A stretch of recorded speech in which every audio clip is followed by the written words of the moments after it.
Excited to be moderating this esteemed panel today on the topic of should protocols have shareholders or token holders? A little bit about myself. My name is Josh Shaquette. I'm an investor at a multi-stage enterprise-focused tech fund called Sentinel Global. We spun out of GIC, the Sovereign Wealth Fund of Singapore. Thematic focus fund. I co-lead the firm's digital asset fintech investing practice. We are focused primarily on the institutional and enterprise adoption of digital assets, hence a very fitting conference. Let me pass it down the panel. Introduce yourselves. Sure. Thanks. Great to be here. My name is Jeremy Huff. I'm a founding partner at No Limit Holdings. We are an early stage venture fund investing in blockchain projects. I'm Chad Oda, head of institutional growth at Fairmint. We're building the equity capital markets stack, specifically starting first with real shares and also regulated stockholder records via RTA. Hi, I'm Hootie. I run a fund called Hash3, which is a pre-seed and seed stage fund focusing on crypto-based applications or infrastructure. Great. So as you can see, we have both investor and operator representation on this panel, which will be super helpful in our conversation today. Maybe to start off with just some definitional questions, maybe Chad from Fairmint, you could help us out. What is the difference between a token holder and a shareholder? Can a token holder be a shareholder? Can a shareholder be a token holder? What do we mean when we say these things? Yeah, that's a great question. I think the thing, when you think about tokens, right, a token is really just a technology format, right? The thing that's important is like the rights, ownership, value accrual that give you an idea of like what is the actual underlying asset, right? So like, a token could really be anything, right? A token could be shares, it could be governance rights, but the other side doesn't go the other way. So maybe that'll be a good way to kick things off. Great, and maybe because this is an institutional focused conference, if you guys were to speak to the institutional investors in the room, whether it's asset allocators or you're a large banker, asset manager, and you want to partner with a project that has a token, what questions would you ask a project with regards to cap table, governance, ownership structure? I mean, I think the first thing you want to ask is like, what does a token represent? What does equity represent? If the protocol generates revenue, what happens to that revenue? If the protocol generates profit, what happens to that profit?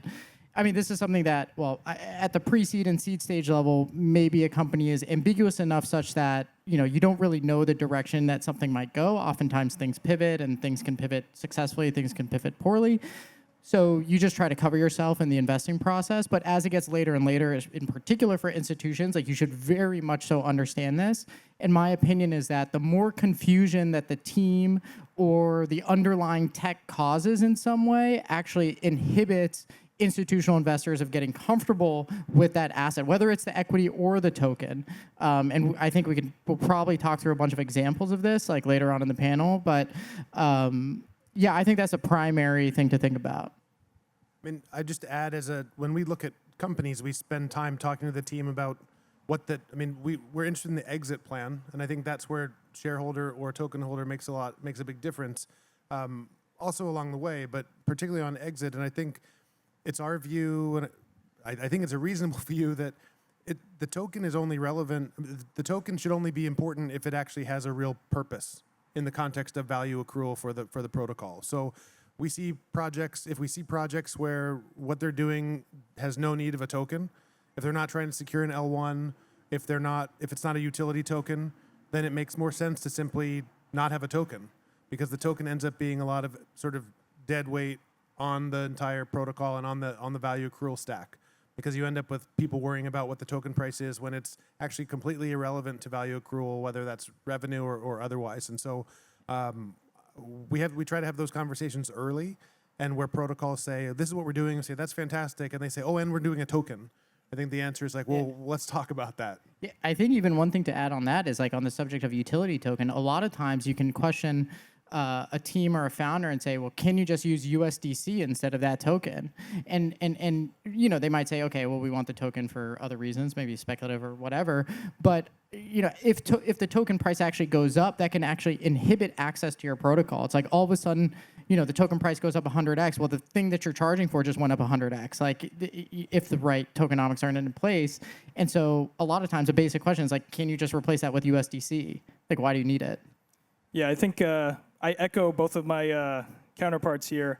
I think, if you're thinking about a token as a protocol, it's like, namely one, is that token facilitating some sort of like, on-chain activity where you would actually need a token within this protocol? And number two, if you're going to use a token, ideally this project you're running is actually distributed, right, and decentralized.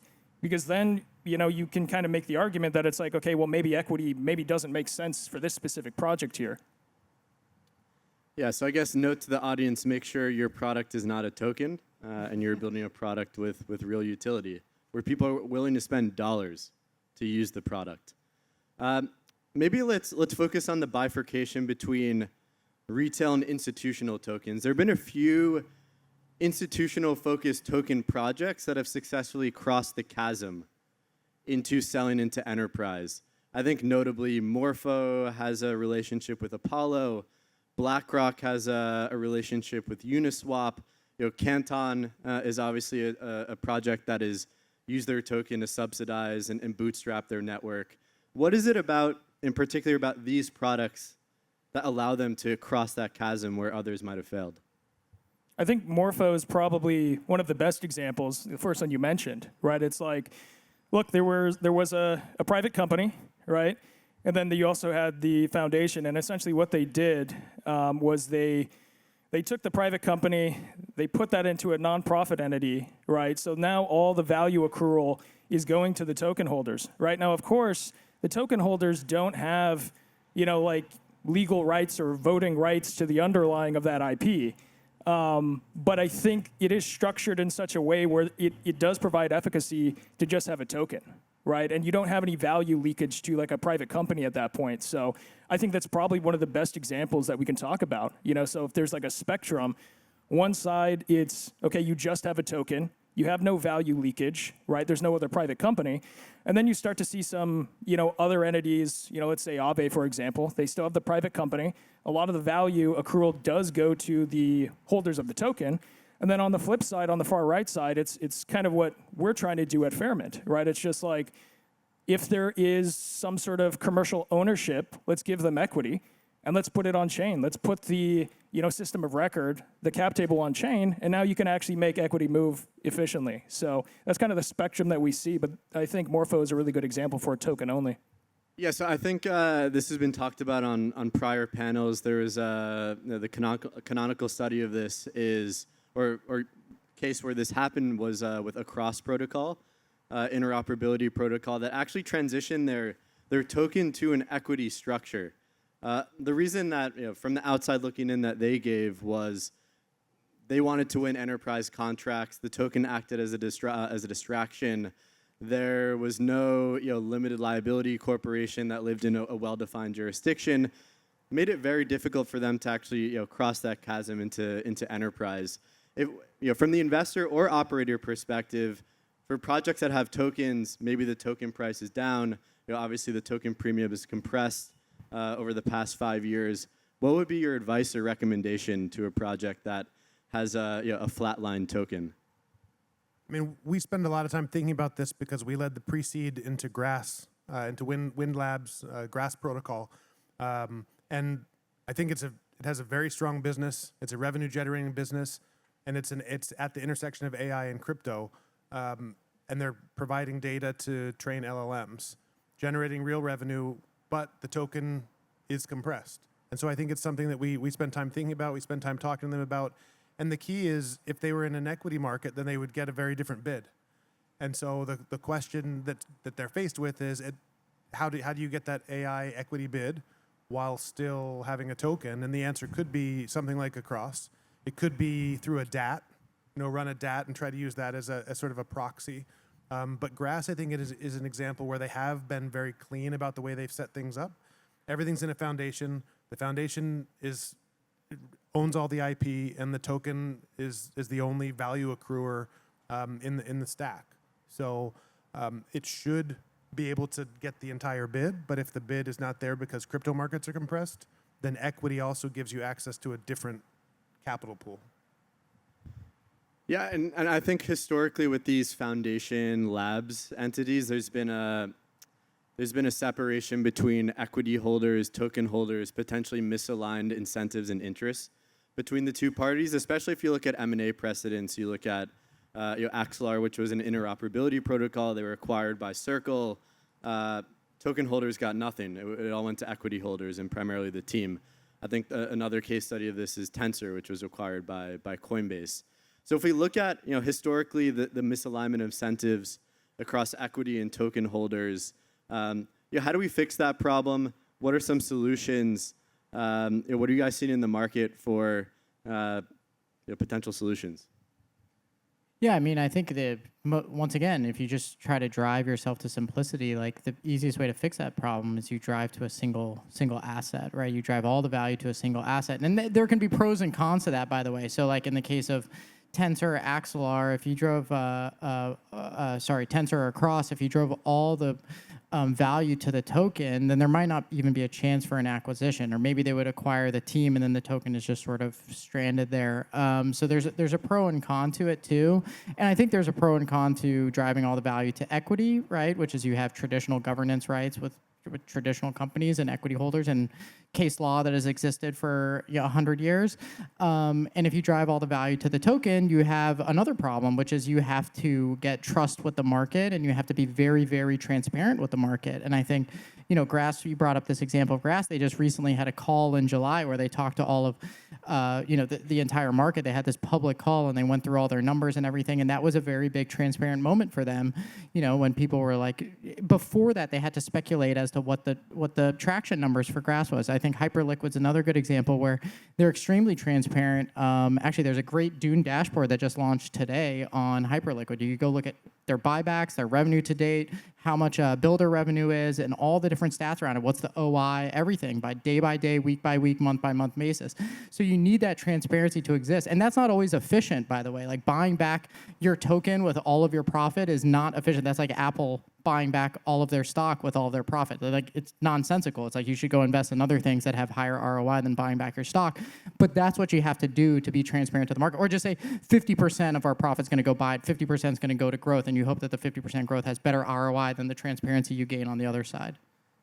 I also want to just mention, so you mentioned, there's been some acquisitions in the space, and then sometimes one party or the other gets kind of screwed over. So I think there's a lot of intentionality and just thoughtfulness. Let's say you're moving from a token, and let's say you have 10,000 token holders, and you want to give them equity, right? Well, there's also some limitations with how many people you can have on the cap table, right? And let's say there's like some sort of threshold and conversion for like, if you have this many tokens, we'll give you equity. If you don't, some of those guys end up getting screwed over, right? So it's like we need to be very thoughtful about this process too if we are going to make a migration from tokens to equities. So I think there's a lot of more thinking and hopefully better reference cases that we can see as this stuff kind of evolves here. Yeah, I think an interesting example that I've seen from the market on how we can align incentives between equity and token holders. There's a project called Rainbow. They issued a special class of shares, Class F shares, to their foundation, which represents token holders. So if you're a Rainbow token holder and Rainbow, the organization and its related IP gets acquired, you as a token holder actually have right to the equity that sits in the foundation entity. So I think it's around 20% of the outstanding equity of the company sits in this foundation entity. So that was an interesting sort of example that I've seen from the market on like creative ways to allow for token holders to also benefit from M&A events. Go ahead, you were going to say something, Jeremy? Well, I was just going to echo like the idea of simplicity that you raised earlier. And I think the awkward truth about a lot of where we are today is that we're trying to create creative structures because we've spent a bunch of years reverse engineering our way out of securities regulation. Right? And as a securities lawyer, originally, like I think about some of these things, and it's kind of like we're trying to avoid 40 Act, we're trying to avoid SEC regulation. We don't want to have disclosure, and so we're going to call it a token instead of equity. And then we realize that disclosure is important, and we have to have transparent metrics. And slowly you end up, whether it's the Blockworks kind of regime or otherwise, you end up with a world where everybody's kind of forced into disclosing some set of standard metrics, which look an awful lot like quarterly reporting. And the irony here is that if everything is indeed on chain, we can do better than that. It's not quarterly, it's instant. It's live, constant reporting, which is, pros and cons. But I guess the point is, like, we've spent a long time trying not to be securities when probably for 80% of the protocols out there, that like security is probably the thing that makes the most sense, especially if people say, well, I care about revenue and I want revenue to accrue back to my token. Well, I mean, they're describing a secured, like a share interest in the protocol. Yeah, and by the way, the protocols or companies or whatever, it is that embraces that earlier is going to get the bid from the market and get rewarded by the market. And so eventually this will all, like, the market will deem the protocols that have good transparency and good simplicity a great, or good governance. A great example we talked about on the prep call is Bonk DAO. Like, this guy, just for those that don't know, Bonk is this sort of meme coin, Solana-based meme coin thing, and someone went out and bought $4 million worth of Bonk, and then he put a DAO proposal in. It's this long DAO proposal, whatever, and embedded in that DAO proposal, he said, if this passes, $20 million worth of Bonk gets transferred to my wallet. And he showed up to the DAO vote, and like a handful of other people showed up, but he had the overwhelming amount because he had already bought $4 million worth of Bonk and voted yes on it. It passed, and immediately $20 million of Bonk went to him, just siphoning $20 million out of Bonk, right? So, and that might have been out of their ecosystem rewards. I don't remember what bucket that was, but you can imagine if that happened with like a public company, it's just like not going to happen, right? There's too many,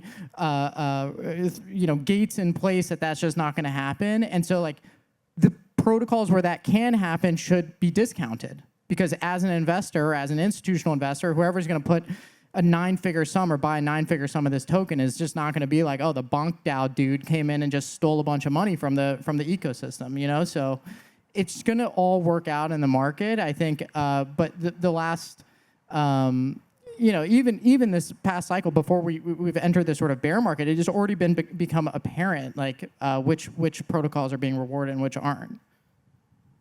Yeah, I guess in the last cycle, code is law, but for investors, law is law. And that's really what we want at the end of the day, where someone can be tried in a well-defined jurisdiction and be held accountable for their actions. So ultimately, that's what I think we should be working towards as an industry.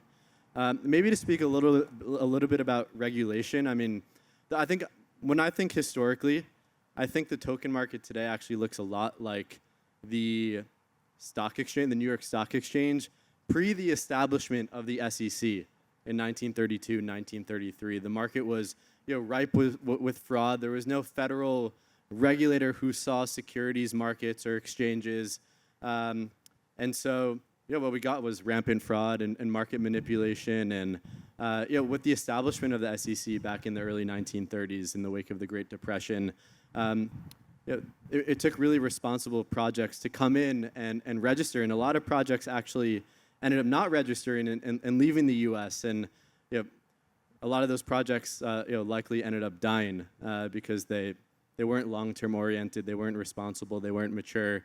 If you look back, Coca-Cola was a company, for example, that decided to register, and they're still trading on exchanges today. So if you think about regulation and what regulation means for this particular space moving forward, the Clarity Act, will it pass, will it not pass? We don't really know at the moment.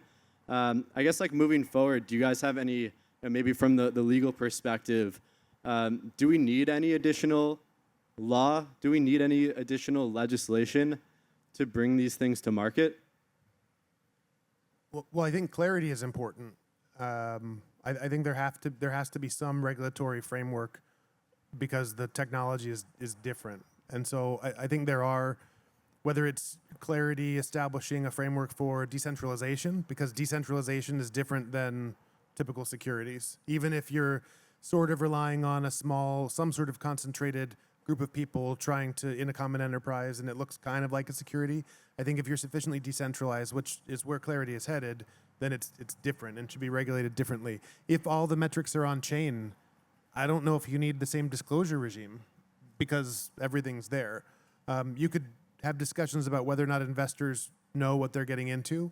And so things like accredited investors, like those types of provisions about who can invest in what, are, although they're antithetical to the ethos of freedom of money and crypto, I think that some of them might make sense.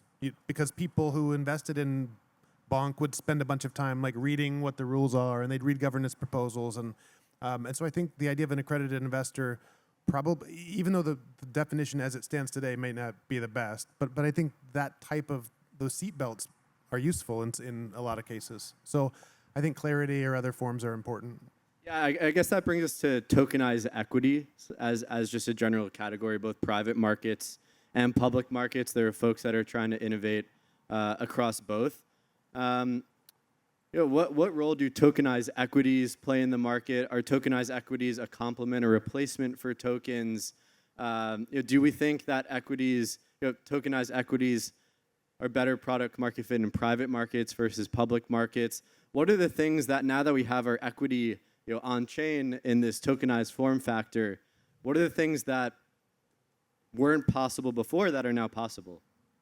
Yeah, that's a great question. I think, look, I think with equities, as far as regulation is concerned, it's relatively straightforward, and it's something that we're kind of going through. We have our TA, we're pursuing our BD right now, and the ownership rights are there. The value accrual is there, and if what this project is a commercial entity and you want to give ownership in that, then you should give them equity, right? But I think there has been an argument with look, the accessibility of getting access to that and, the liquidity, historically have been, they're fair arguments, right? When you compare that against tokens, right? But now it's like you can have the system of record, the cap table on chain as that, kind of proof point, right? And that's, if you really want equity to move, you want to be able to collateralize it. You want to run secondaries. You want to be able to lend against it. You have to start with a system of record on chain, right? There's different flavors that we see today, right? We see the synthetics for pre-IPO stuff. We see the secondaries. And then the other flavor, has been a lot of these SPVs that are getting tokenized, right? Varying degrees of efficacy, right? You see a second layer Cayman vehicle with interest in a Delaware vehicle. You don't know if there's actually a board approval for that share transfer. So that is just kind of like a wrapper that's sitting next to an off-chain cap table, right? So I think if we start putting the system of record on chain, you get the best of both worlds. You get the programmability, you get the interoperability, the auditability, the transfer, and you also get all of those stockholder rights that people are familiar with. Yeah, I think like most things in this space, it's not a matter of technical feasibility. It's more of a matter of social coordination is sometimes the hardest problem to solve in a lot of these markets. If you look at the DTCC, which is the underlying plumbing that clears and settles trillions worth of securities on a daily basis, that's a consortium model. Whenever you swipe your card, Visa, MasterCard, those businesses started as consortiums. And so a lot of times to create these new financial utilities and plumbing and infrastructure, it takes a lot of coordination and to get a lot of people in the same room to align on a unified vision. And so I think you mentioned, Chad, some limitations around SPV law, and I think law and regulation will also, in addition to social coordination, is definitely a big piece that is holding this space back because ultimately the technology is there. Right now. Maybe to close us off, what are some of the things that you guys are maybe most excited about in this space that you want to tell everyone about? Or hot takes, take it where you want. Yeah, I mean, if you look at the number of tokens since 2012, like I think 12, 13, 14 era had like maybe like thousands of token, mid thousands. I think I checked this number 6 months ago, and it's like 50 million tokens today. Obviously, there's a huge long tail. A lot of those are meme coins that were launched or whatever. I think like what I'm most optimistic about is like investors as a whole are coming to a point where they're agreeing on like where value should accrue, and a lot of those tokens are going to go. 99.9% of those 50 million are going to go to zero, which I think is correct. Maybe unfortunate for people that bought or retail or whatever. I'm not trying to discount that, but like I believe that they should go to zero because they don't provide any value, or maybe the value is not directed at the right asset. And so I'm like optimistic that the space is maturing, right? This is like the whole point. Like if you think about any category or vertical over time, like initially it starts being valued on TAM, then it starts being valued on revenue, then gross profit, then EBITDA, and then lastly cash flows. And I think we're getting to the point where crypto is starting to be valued on cash flows, which is correct as an industry. And so, 2021, we're all valuing everything on TAM, like everything's going to be a DAO and this and that. And then we sort of realize, okay, well, do DAOs actually make money? Like, what is it? And then now we're at the point where it's benchmarked on cash flows, and I think that's a good thing. It feels like you're living insanity and you understand like what's going on. Yeah, I would just briefly echo that point. I think it's also a function of just like awareness in the markets too, right? It's just like, beforehand, it's like sometimes you have these tokens that are just like so disconnected from the actual project themselves. It's just like, how does actual real value accrue to these tokens, right? There's clearly like a mismatch. And now I think to your point, Hootie, like there is, a degree of awareness about these things and asking the right questions, and people are kind of, making their thoughts known, whether it's on the side of going the Morpho side, where it's just like, look, we're just going to have a token, all the value is going to accrue there, and there's going to be, certain degrees of rights afforded to those folks that hold that token, or on the flip side, where we're actually, putting the equity on chain, right? And now we have that kind of full spectrum of capabilities, but at the programmability that, one would want, out of a blockchain and kind of token characteristics. So I'm excited to see what happens over the next couple of years here. I'm excited that crypto may provide the antidote to the post-agentic sort of doomsday K-shaped economy in the form of democratized, tokenized ownership of assets, yield-creating assets, whether that's infrastructure or otherwise. The ability for there to be democratization of asset ownership that could create some form of synthetic UBI, I think is a bright spot against us, sort of doomsday post-AI vision. Cool. I think that's all we had prepared. So thank you, everyone.